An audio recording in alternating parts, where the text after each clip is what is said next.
అలాగే ఈ వ్రతం రోజు ఏ నైవేద్యం పెట్టాలని చాలామంది డౌట్ పడుతూ ఉంటారు. మనం ఇందాక శ్రావణ మాసం అయితే మీరు చెప్పారు. అంటే ఎలాంటివి సందేహాలున్నా పరమాన్నం పెట్టుకోండి అని. మరి వరలక్ష్మి వ్రతంలో చాలామంది ఇన్ని ఐటెమ్స్ చెయ్యాలి అని ఒక అపోహలో ఉంటూ ఉంటారు. లేదు ఇన్ని ఐటెమ్స్ చేస్తేనే వచ్చిన వాళ్ళు గూడా మెచ్చుకుంటారు అనుకుని కూడా ఉన్నారు కొంతమంది. అసలు కరెక్ట్‌గా ఏ నైవేద్యం పెట్టుకోవాలి? ఏ నైవేద్యం చేసుకోవాలి? వరలక్ష్మి వ్రతం అనంగానే చాలా మంది ఏంటంటే ఇంక పాపం కిచెన్‌కి పరిమితం అయిపోయి, ఇంక పూజా విధానాన్ని మర్చిపోతారు. చివరికి 12కి ఆకలేసే టైంకి కూర్చుంటారు. ఎప్పుడూ గూడా ఎలాంటి వ్రతం చేయాలన్నా, పూజ చేయాలన్నా సూర్యోదయం కంటే ముందరే చేయాలి. లక్ష్మీదేవికి సంబంధించి ఇక్కడ ఒక చిన్న కథ గూడా మనం హ్మ్. చెప్పుకుందాం. ఏంటంటే ఇంద్రుడికి ఆయన రాజ్యం పోతుంది ఒక సమయంలో. పోయినప్పుడు ఆయన వెళ్ళి బ్రహ్మగారిని అడుగుతాడనమాట. ఇట్లా నా పదవి పోయింది. కాబట్టి లక్ష్మీ ఇప్పుడు లక్ష్మి లేకపోతే ఏం లేదు గదా! అవును. కాబట్టి రాక్షసులొచ్చి మా దేవతలందరినీ ఇబ్బంది పెట్టేస్తున్నారు. మరి ఎలాగా మేమందరం తలా ఒక దిక్కున పారిపోతున్నాము. లక్ష్మి వెళ్ళిపోయిన తర్వాత మా మా రాజ్యమే దాని యొక్క అందాన్ని కోల్పోయింది. మళ్ళీ నాకు లక్ష్మీదేవి ఎలా వస్తుంది అని అడుగుతాడు.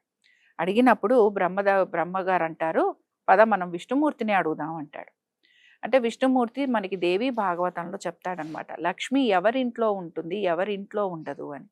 ఎవరింట్లో ఉంటుంది అనంటే ఎవరైతే శుచి, శుభ్రత పాటిస్తారో వాళ్ళింట్లో ఉంటుంది.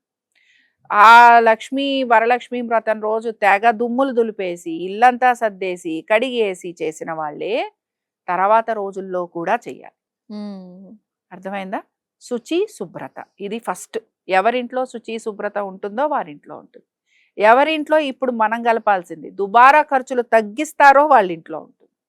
ఇది హ్మ్. మనం గలుపుకుంటున్నాం. ఎందుకంటే ఎక్స్‌పెండిచర్ పెంచుకుంటున్నాం. వరలక్ష్మి వ్రతానికి అంత ఎక్స్‌పెండిచర్ అక్కర్ల. పువ్వులు, బిల్వదళాలు, తులసీ దళాలు, చక్కగా అమ్మవారిని అభిషేకించడానికి కొంచెం పంచామృతాలు, ఒక కొబ్బరికాయ, మన ఇంట్లోనే తాడుంటుంది. దాంతోటి కొంచెం 9 ముళ్ళేసిన చక్కగా తోరణాలు, నానబెట్టిన శనగలు, పళ్ళు ఇవి కావాలి మనకి. వక్కలు ఇవి చాలు. హ్మ్. మనం ఇవి వదిలేసి తో వాయినాలని చెప్పి, అవును. లేకపోతే ఇంకేమిటో అని చెప్పి తెగ పరుగులు తీస్తున్నాం చూసారా?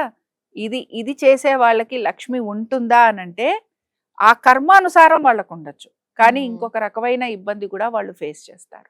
హ్మ్. చాలా మంది అనుకోవచ్చు, మా ఇంట్లో బాగా డబ్బులున్నాయండి, మేము బానే సుఖంగా ఉన్నాం. సుఖం ఓన్లీ డబ్బులతోటే రాదు. ఇంకెక్కడో ఏదో ఒకటి ఉంటుంది. మిస్ హ్మ్. మ్యాచ్ అనేది కంపల్సరీ ఉంటుంది. హుహు. అందుకే అమ్మవారిని లక్ష్మీప్రదం అంటే అదే. మా ఇంటికి మేము ఈ కోడల్ని తెచ్చుకున్నామండి, లక్ష్మిలా ఉందమ్మా అంటారు.